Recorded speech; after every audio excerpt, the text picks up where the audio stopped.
nagpahayag ng kagustuhan ng National Democratic Front of the Philippines na makausap si Pangulong Rodrigo Duterte. Ayon naman sa Pangulo, nagpatawag na ito ng cluster meeting kasama ang militar upang pag-usapan ang tungkol dito. Narito ang report ni Mirasol Abogadil. Nakatakdang umuwi sa Pilipinas ngayong buwan ang ilang peace negotiator ng National Democratic Front of the Philippines o NDFP. Ayon sa isang statement na nakapost sa website ng mga ito, sinabi ni NDFP Peace Panel Chairman Fidel Agkawili na may kinalaman ito sa kanilang trabaho bilang miyembro ng Joint Monitoring Committee sa ilalim ng Comprehensive Agreement on Respect for Human Rights and International Humanitarian Law o CARIL.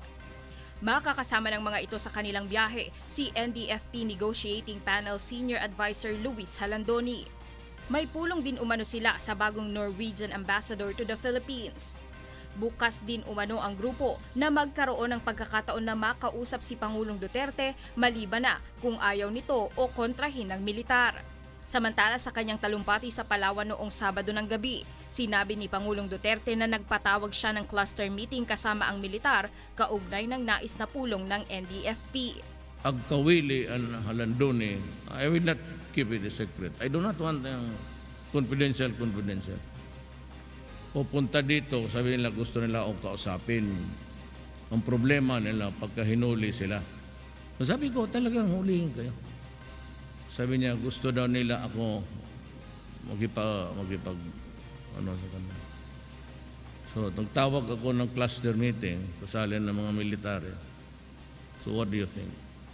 Matatandaang Nobyembre noong nakaraang taon nang ipatigil ni Pangulong Duterte ang usapang pangkapayapaan sa CPP-NPA-NDFP dahil umano sa hindi sinsero ang grupo at patuloy na pananambang sa puwersa ng pamahalaan.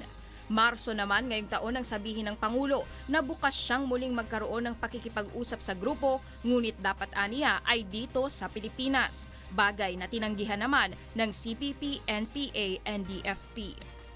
Mirasol Abogadil, UNTV, News and Rescue, Philippines. 13 ang nadakip ng pulisya sa tatlong magkakahiwalay na drug buy-bust operation sa Quezon City kagabi. Narito ang ulat ni Jerry Galicia. Huli ang isang hinihinalang tulak ng droga at ang live-in partner nito sa isinagawang buy-bust operation ng Quezon City Police District. Kinilala ang mga suspect na sina Joey De Ramas at Mary Rose Gordo, kapwa residente ng Barangay Commonwealth, Quezon City.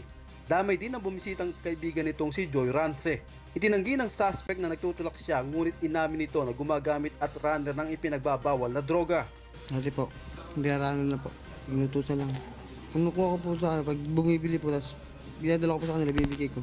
Samantala, huli ang 7 lalaki na naaktong nagpapat session sa Barangay Payata sa Quezon City pa rin. Na-recover sa mga ito ang siyam na sachet ng hinihinalang illegal na droga at mga parapernalya. Hindi ko po alam kasi natadaan lang po ako Napadaan lang po ako rin. Hindi po natin masabi. Hindi ko rin po mapaliwanag kasi hindi naman po kami nakapadaan lang po talaga ako. Arestado naman ang magkapatid sa buy-bust operation sa Cambridge Street, Barangay E. Rodriguez, Cubao, Quezon City. Bagamat itinanggi ng isa sa mga suspect na nagtutulak siya ng droga, inamin naman ito na gumagamit siya kapag may tinatapos umano siyang trabaho. Sa ko lang po naman pag may inayos lang ako, sa tempo yun na chimpan po nila, may inayos po lang po ako nun cellphone. Kapag wala akong inayos, wala naman talaga, wala nga kami makain Ayon naman kay Police Senior Inspector Ramon Aquiatan, halos 1 linggong isinailalim sa surveillance ng mga barangay official ang mga suspect. Yun po yung allegation po nila na ginagamit lang po nila yung ganong karaming recovered po namin. At base po doon sa ating poster buyer, itong magkapatid ang nabilhan niya ng illegal na droga at na-recover din doon yung buy-bust money sa position po ng dalawang magkapatid. Na-recover sa mga ito ang 500 pisong buy-bust money at 10 hits sachet na hinihinalang shabu. Jerry Galicia, UNTV, News and Rescue, Quezon City. Samantala, 2 nasawi sa magkahiwalay na drug buy-bust operation sa Cavite nitong weekend. Narito ang ulat ni Benedict Samson. Pasado alas 11 ng gabi noong Biyernes nang magsagawa ng drug buy-bust operation ang PNP General Mariano Alvarez sa Barangay San Jose. Isang pulis na nagpanggap na bibili ng illegal na droga. Ngunit nang matunugan ng suspect na isa itong set-up, bigla itong nagpaputok ng baril. Nung bibili kasi yung posture buyer natin doon sa suspect, naramdaman niya na pulis yung katransaksyon niya, kaya nung makita ng pulis natin na kinuha niya yung baril niya sa may ulunan niya, sa unan. Pinutukan siya, kaya nadali yung suspect. Kinilala ang napatay na si Roberto Glory alias Toto. Nakuha mula sa kanya 10 pakete ng hindi nalang shabu, buy-bus money, kalibre 38 baril at mga bala. Ayon kay GMA Cavite Police Deputy Chief Joe Norman Patambang, ginagamit din umanong drug den ang bahay ng napatay na suspect. Involved talaga siya sa pagbebenta ng shabu.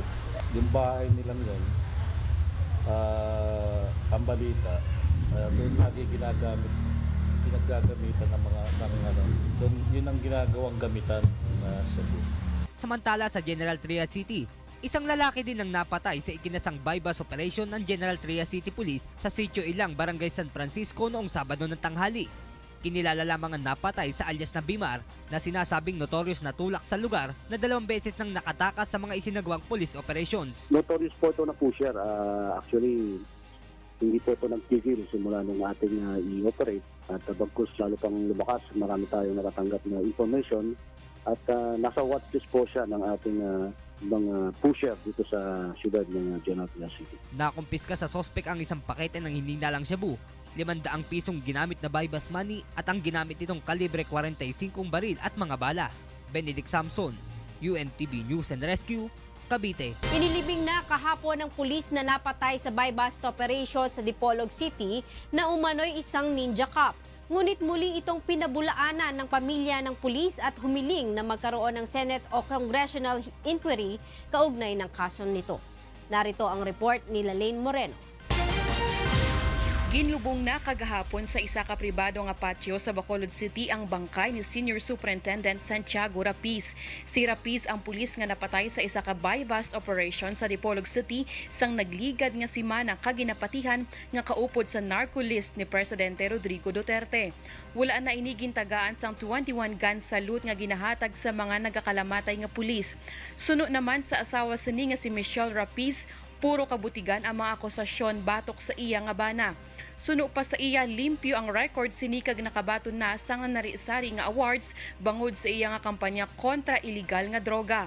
Nagapanawagan man ini sa presidente, mga congressman nga magkiwat sang Senate o congressional hearing agud maimbestigahan ang pagkapatay sa iya nga bana. Hustisya ang ginapangayo namon nga pamilya ni Colonel Rapiz. Ako nagapangayo gid sang personal nga bulig kay Presidente Rodrigo Duterte sa aton mga senador kag mga congressman nga buligan ako nga mapatigayon ang congressional or Senate inquiry. Samtang ginahanda naman sang abogado sang pamilya Rapiz ang mga papeles para sa ila ginahingyo nga Senate o Congressional Inquiry. Madumduman nga una na nga gindayon ni Presidente Duterte ang mga tinawos sang kapulisan nga nakapatay ka Rapiz nga ginapatihan isa ka ninja cop. Dugang pa sang presidente nga handa siya maghahatag sang reward sa mga nakapatay kay Rapiz, amuman sa mga tinawos sang pulis nga maka-neutralize sa ila mga boss nga naulamid sa operasyon sang iligal nga droga. Lalaine Moreno, UNTV News and Rescue, Bacolod City. And for the news abroad, wildfires continued to rage on both ends of California. Victor Cosare reports.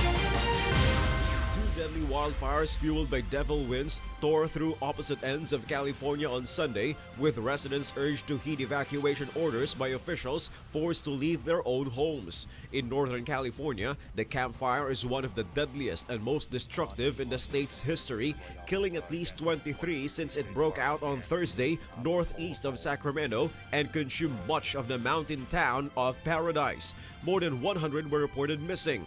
Hundreds of miles to the south, at least 2 people died in the Woosney conflagration, threatening the wealthy beach community of Malibu near Los Angeles. The fire that is 10% contained scorched through over 83,000 acres. Officials said at a news conference in Thousand Oaks, California on Sunday morning. So other than that, we're extremely concerned. We've asked our citizens to evacuate. We have all available firefighters out there on all perimeters and all unburned areas of this fire, trying to protect the structures and put the fire out. Hot, dry winds expected to blow until Tuesday whip up the flames and heighten the urgency of evacuation orders, officials said. Victor Cosare, UNTV News and Rescue. Air pollution in New Delhi, India triggers health concerns, especially for children. Diwach Rai has this story.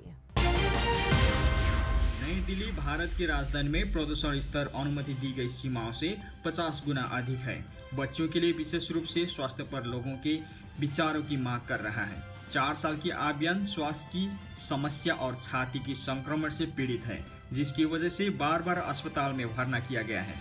इसके अलावा वह एयर शुद्धिकरण और anti pollution mask की सुरक्षा के तहत में है, लेकिन उनकी मां उनकी स्वास्थ्य की स्थिति के बारे में अभी भी चिंतित है, क्योंकि शहर में प्रदूषण में सुधार की कोई संकेत नहीं है। Whenever I put a mask on him for doing the nebulizer, every time some part of me inside me cries, because see, one, I'm pumping him with all those strong medicines just to manage those symptoms.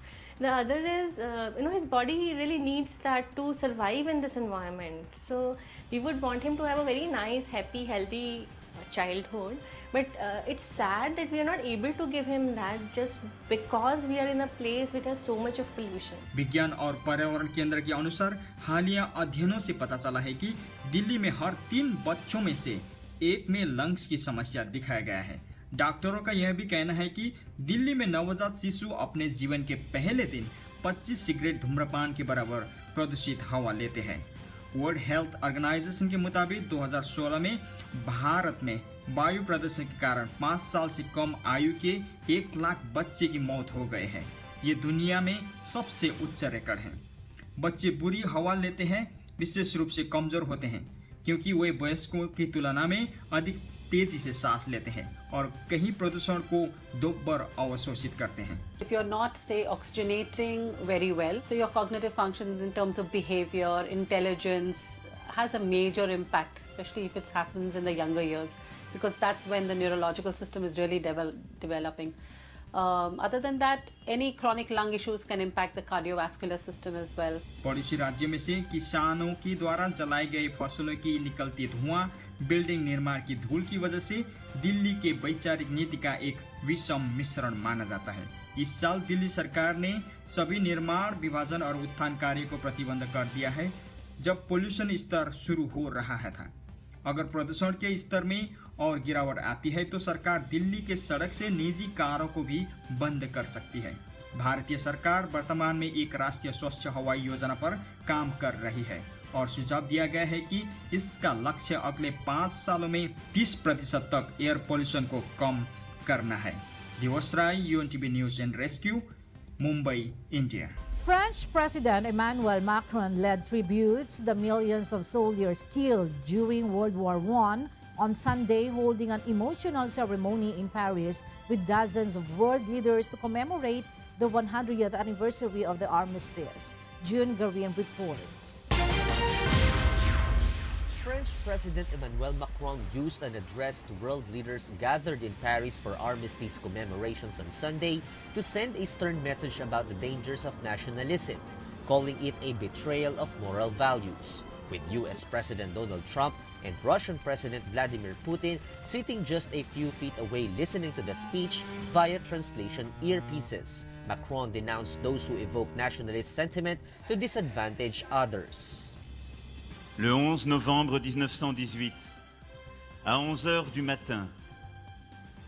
This vision of France as a generous nation, the vision which carries universal values, has been, in those dark times, exactly the opposite of the selfishness of a people which only looks at its own interests, because patriotism is the exact opposite of nationalism. Nationalism is its betrayal. By pursuing our own interests first, with no regard to others, we erase the very thing that a nation holds most precious, that which gives it life and makes it great, its moral values. 3 millions de veuves. Trump, who has pursued America First policies since entering the White House and in the run-up to the congressional elections this month, declared himself a nationalist, sat still and stony-faced in the front row as Macron spoke. In his address on Sunday, Macron said that all demons are reawakening and warned against ignoring the past. There was no immediate response from either the White House or the Kremlin to Mr. Macron's comments. Some 70 world leaders gathered under rainy skies at the Arc de Triomphe in Paris for the solemn ceremony to mark the 100th anniversary of the armistice. Taoiseach Leo Varadkar joined German Chancellor Angela Merkel, Mr. Trump, Mr. Putin, and dozens of monarchs, presidents, and prime ministers from Europe, Africa, the Middle East, and beyond to mark the moment guns fell silent. Mr. Macron urged the dozens of world leaders to come together for a joint fight for peace. L'égoïsme d'un peuple qui ne regarde que ses intérêts. Car le patriotisme. The lesson of the Great War cannot be that of a resentment between peoples, nor should the past be forgotten. It is our deeply rooted obligation to think of the future and to consider what is essential. Ce qui la fait vivre, ce qui la porte à être grande, ce qui est le plus important. Ses valeurs morales. June Gari, UNTV News and Rescue, Paris, France. Tapos na ang first round elimination ng UNTV Cup Season 7 at napanatili ang pangunguna sa Group A ng AFP Cavaliers matapos maitalay kalimang sunod na panalo. Umakyat naman sa unang pwesto sa Group B ang Malacanang PSC Kamao matapos talunin ang DA Food Masters. Narito ang report ni Bernard Dades.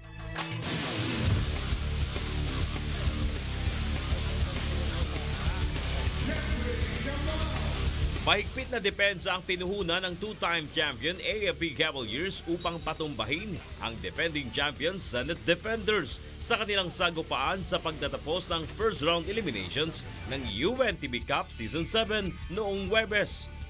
Mula umpisa pa lang ng laban, kontrolado na ng Cavaliers ang lahat ng quarters upang alagaan ang 5-9 point advantage. Sa higpit ng depensa ng Cavaliers, hindi nagawang makapagbusto ng defenders sa unang 5 minuto ng last quarter kontra sa 10 puntos ng AFP. Nagpaulan ng tig-4 na 3-point shot sina Darwin Cordero at Jerry Lumungsod na may combined 37 points kaya tinanghal na best players of the game. Nananatiling nasa itaas ng Group A ang AFP na wala pang talo sa 5 sunod na laban, habang nalaglag naman sa ikatlong pwesto ang Senate na may 3 panalo at 2 talo.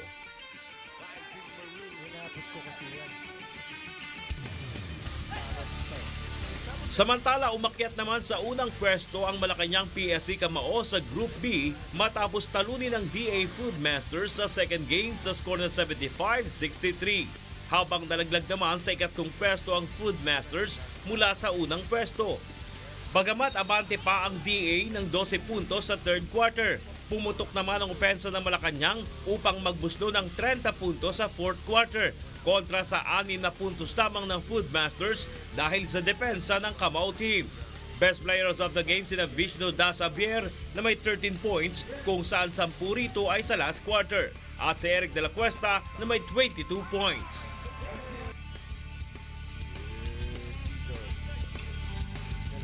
Samantala, nagpaalam na rin sa liga ang Ombudsman Grabbusters matapos talunin ng NHA Builders sa score na 94-57.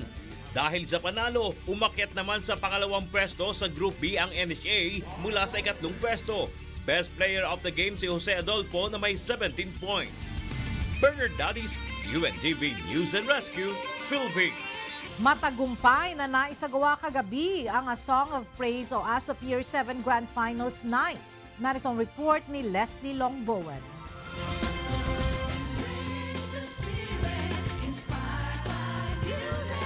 Napuno ng himig pagpupuri sa Diyos ang New Frontier Theater kagabi sa A Song of Praise Music Festival Year 7 Grand Finals.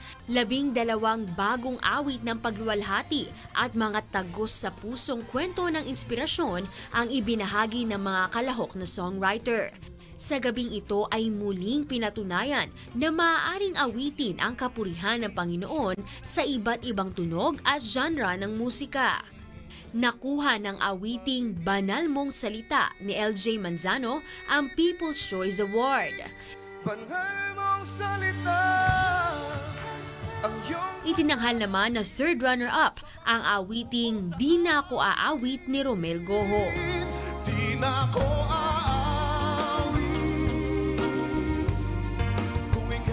Second runner-up naman ang God Is With Us na komposisyon ni Emmanuel Lipio Jr.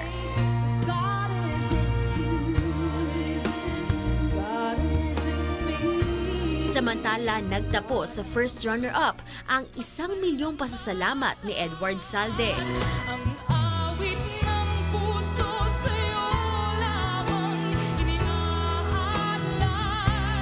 Our Song of the Year grand winner, the song Tugtog. Wagi bilang Song of the Year ang komposisyon ni John Paul Salazar na Tugtog, na tumanggap naman ng kalahating milyong piso.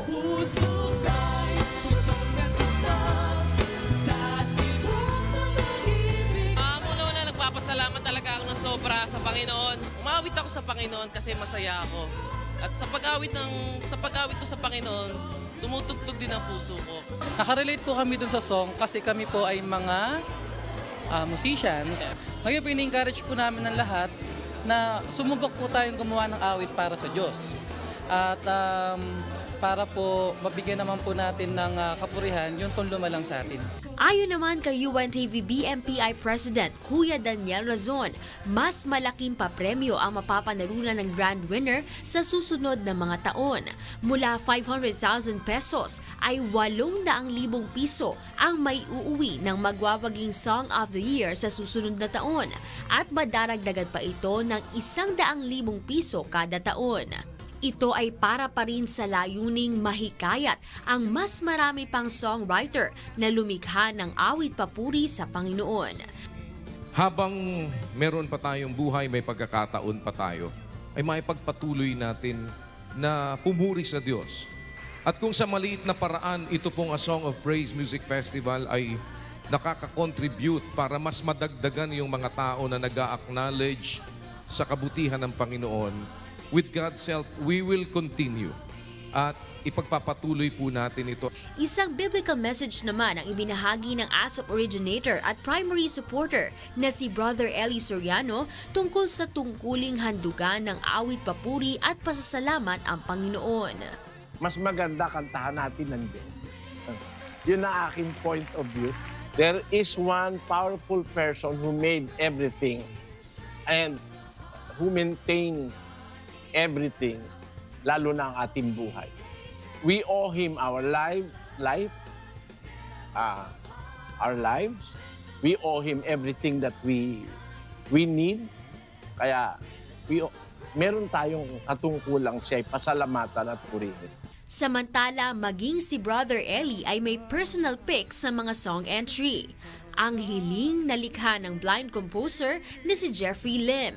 Si Jeffrey ay tumanggap ng karagdagang 200,000 piso para dito.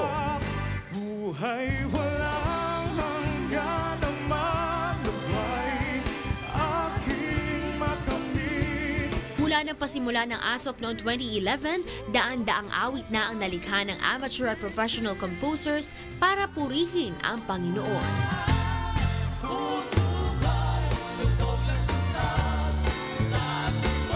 Leslie Lumboan, UNTV News and Rescue, Quezon City.